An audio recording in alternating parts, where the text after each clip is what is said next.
Good afternoon, my conscious co-creators. Welcome to another edition of the Conscious Consultant Hour, Awakening Humanity. I am very, very pleased that you are here with us today. Oh, we've got a wonderful show in store for you with a great guest in studio. And we already got some viewers on our Facebook live stream. Welcome, Priya. Thank you so much for tuning in. And John Roche. Wow, are you back from Italy already? Wonderful.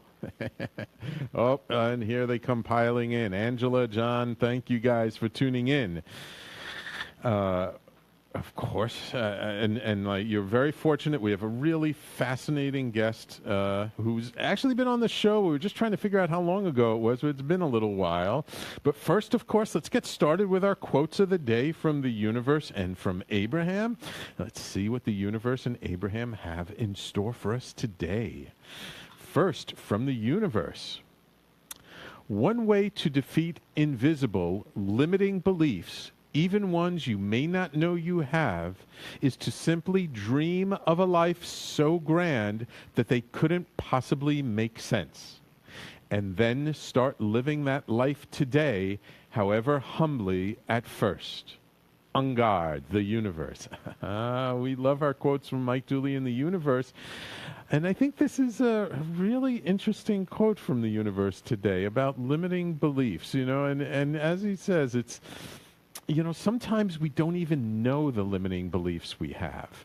And it's not until we sort of stretch a little bit, it's not until we try and step outside our comfort zone, try and do something different, that all of a sudden, there's this belief, no, this can't happen for me, or that's not right, or, these different things happen, and it's like, oh, there's a little limiting belief there. Or it's even just such a part of our habits, of just the way we are, that we don't even realize or notice them.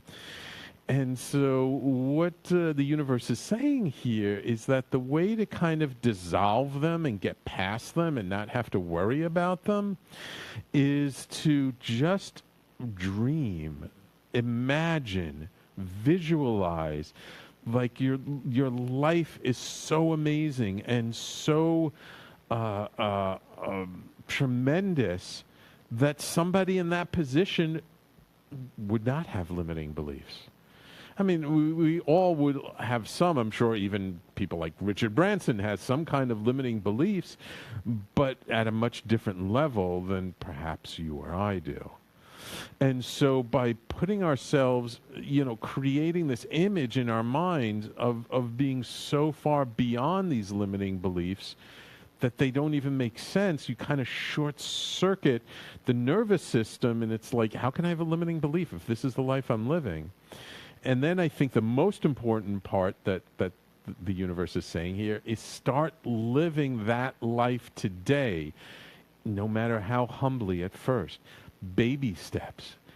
Baby steps can be so important. And so we see ourselves, as Mike Dooley likes to say, with our million army of followers, with all these amazing people that we're touching in our lives, and the amazing experiences we have, and where we're traveling to, and how we're living, and the people we come across, to just dream it, visualize it, like make it as multi-sensory as possible. What does it feel like? What clothes are you wearing? What's the temperature outside when you're on that beach in Hawaii? What's going on? And like really take it in. They say the mind cannot tell the difference between a vividly imagined experience and a real experience. So when we vividly imagine something that's so far beyond what we are already living, that, this idea of even having limiting beliefs is just kind of silly, and the nervous system just blows them out. So a wonderful quote from Mike Dooley in the universe. We love it. I think pretty apropos for our guest and our topic today. Wait till you hear about that. Okay, let's see what Abraham has for us today. You can never have a happy ending to an unhappy journey. Ooh, we've had this quote before, but it's a really good one. It doesn't work out that way. The way you're feeling along the way is the way you're continuing to prepave your journey. And it's the way it's going to continue to turn out until you do something about the way you are feeling. Abraham. So basically what Abraham is saying here is that it's not we're trying to get to a happy destination so we can have an unhappy journey in the process and we could still end up happy. It's not that like, we are struggle and having such a hard time and all the awful stuff is happening and, but everything's going to be great and happy at the end. No. The point is to have a happy journey all along the way, no matter how much we stumble, no matter how many times we scratch our knees, no matter how many blisters we get. It's a learning how to be happy along our path, and the happier we are along our path,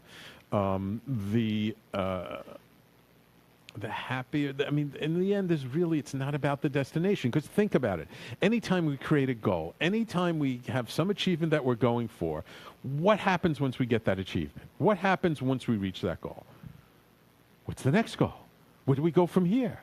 Right? We take a little bit of time to celebrate, happy dance. And then it's like, where do we go from here? Because the journey never ends. As long as we have breath in our life, as long as we're above ground, right? Any day above ground is a good day. As long as there's one more step to take, we continue on our journey. And so it's not about the destination. People, get this out of your heads. It's not about the destination. It's about how we live our life. Life, the entirety of our life is a journey.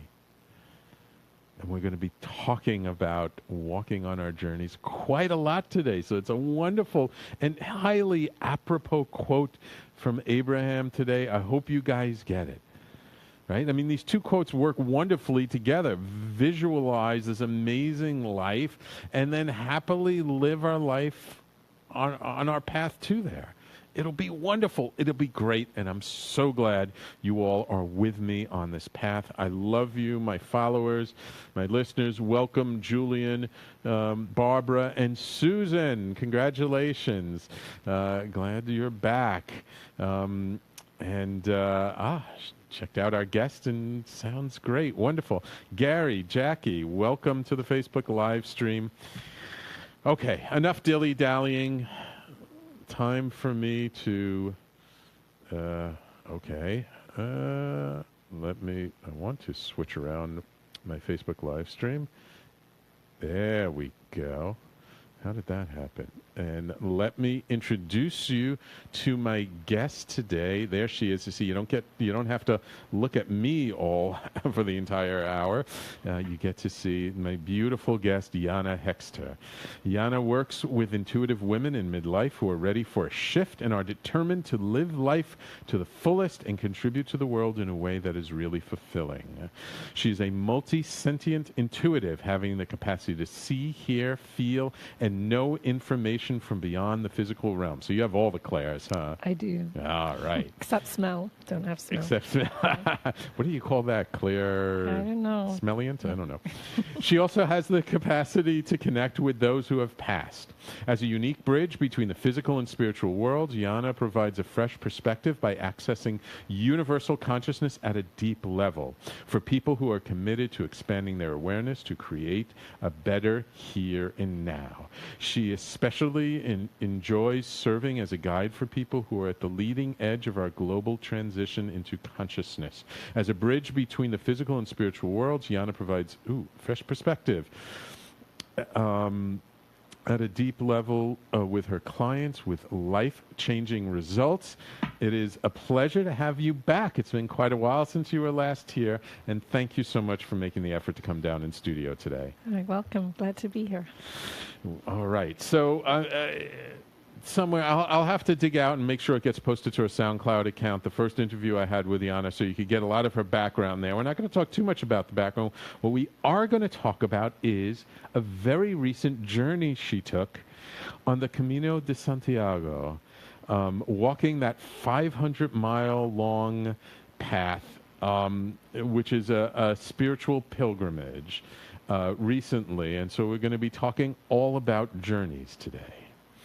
So, Jana, I just want to ask, first of all, maybe you can just briefly describe the Camino and this whole idea of the pilgrimage and how it got started. And then maybe we'll, if we have time before the break, which we probably won't, when we come back, we'll talk about what made you decide to walk the Camino. So let's start with, what is the Camino? So the Camino is a Catholic ancient pilgrimage. Actually, it's been for 1,000 years. Wow. It goes from, officially the beginning is Saint-Jean-Pied-de-Port, which is in France, in the French Pyrenees, and then goes all the way to Santiago de Compostela, which means Santiago of the Stars. And supposedly the route is aligned with the Milky Way, so it's on the same plane as the Milky Way.